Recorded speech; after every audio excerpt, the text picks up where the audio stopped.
کے اندر چلے گئے۔ حضرت ابو سفیان رضی اللہ تعالی عنہ جو کہ اس وقت ابھی کفار کے لشکر میں سپہ سالار کی حیثیت سے تھے، انہوں نے اس گھاٹی کے اوپر ایک حملہ کیا، لیکن مسلمانوں نے بڑی ہمت اور جرت کے ساتھ اس حملے کو ناکام بنا دیا۔ جس وقت یہ ایک حملہ ان کا ناکام ہوا، دوبارہ ان کو جرت نہیں ہوئی، کفار کو دوبارہ حملہ کرنے کی جرت نہیں ہوئی۔ حضرت ابو سفیان رضی اللہ تعالیٰ عنہ نے کچھ آوازیں لگائیں کہ این محمد، محمد کہاں ہیں صلی اللہ علیہ وآلہ وسلم، این ابا بکر، ابو بکر کہاں ہیں، این عمر، عمر کہاں ہیں، یہ آوازیں لگائیں۔ معلوم ہوتا ہے کہ اس وقت کا کافر سپہ سالار بھی یہ جانتا تھا کہ مسلمانوں کے اندر جو ترتیب ہے، اگر نبی اکرم صلی اللہ علیہ وسلم کے بعد تو وہ صدیق اکبر کا درجہ ہے اور پھر عمر فاروق کا درجہ ہے۔ آج مسلمان کہلانے والوں کو بھی یہ سمجھ نہیں آتی کہ کس کا درجہ ہے، لیکن وہاں پر کافر سپہ سالار تک بھی، ٹھیک ہے بعد میں وہ صحابی بنے ہیں رضی اللہ تعالی عنہ، لیکن اس وقت تو کافر سپہ سالار تھے نا، تو وہ کافر سپہ سالار تک بھی جانتا ہے کہ کس کا درجہ ہے۔ تو بہرحال حضرت عمر فاروق رضی اللہ تعالیٰ عنہ جواب دینا چاہ رہے تھے، نبی اکرم صلی اللہ علیہ وسلم نے روک دیا۔ لیکن جس وقت تینوں کے متعلق جواب نہیں نہ ملا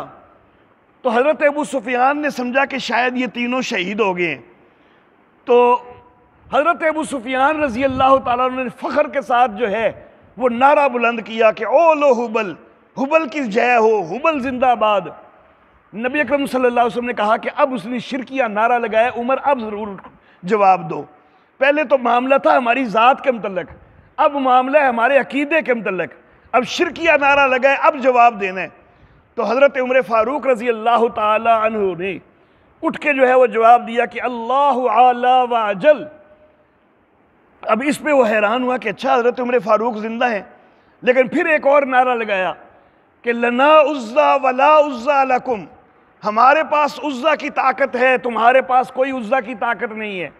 حضرت عمر فاروق نے کہا لنا مولا ولا مولا لکم، ہمارے پاس اللہ کی طاقت موجود ہے اور اللہ تمہارے ساتھ نہیں ہے۔ بہرحال یہ صرف ایک نعرہ بازی وغیرہ کی ہے، مزید حملے کی جرت نہیں ہوئی، اور پھر ابو سفیان اپنے لشکر کو لے کے واپس ہو گئے۔ نبی اکرم صلی اللہ علیہ وآلہ وسلم اگلے دن تک اسی میدان احد کے اندر رہے ہیں۔ اگلے دن نبی اکرم صلی اللہ علیہ وسلم نے خیال کیا کہ مشرکین جو ہیں وہ میدان چھوڑ کے ایک دفعہ بھاگ تو گئے ہیں، کہیں ایسا نہ ہو کہ وہ دوبارہ پلٹ کے حملہ کریں، تو بجائے اس کے کہ وہ پلٹنے کا سوچیں، ہمیں ان کا تعاقب کرنا چاہیے تاکہ وہ مزید آگے کی طرف بھاگے، پیچھے پلٹنے کا نہ سوچیں۔ تو نبی اکرم صلی اللہ علیہ وآلہ وسلم نے اگلے روز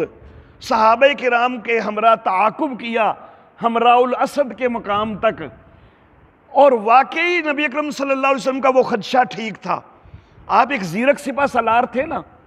اگلے روز حضرت ابو سفیان رضی اللہ تعالیٰ عنہ واقعی یہ مشورہ کر رہے تھے اپنے مشرکین ساتھیوں سے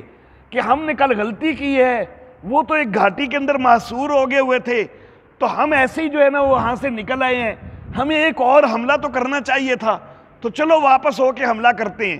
تو وہ یہ سوچ رہے تھے، لیکن اتنی دیر میں جب ان کو پتہ چلا کہ نبی اکرم صلی اللہ علیہ وسلم تو ادھر آ رہے ہیں، تو پھر ان کو مزید جرت نہیں ہوئی اور وہ بھاگ گئے ہیں۔ تو بہرحال اللہ رب العزت کی یہ مدد شامل حال ہوئی ہے۔ تو جس طرح اس موقع پر اللہ فرماتے ہیں کہ میری مدد شامل حال ہوئی ہے نا، تو دیکھو تمہیں کوئی بھی جو ہے وہ گزند نہیں پہنچا سکتا، کوئی بھی نقصان نہیں پہنچا سکتا۔ وآخر دعوانا ان الحمد للہ رب العالمین۔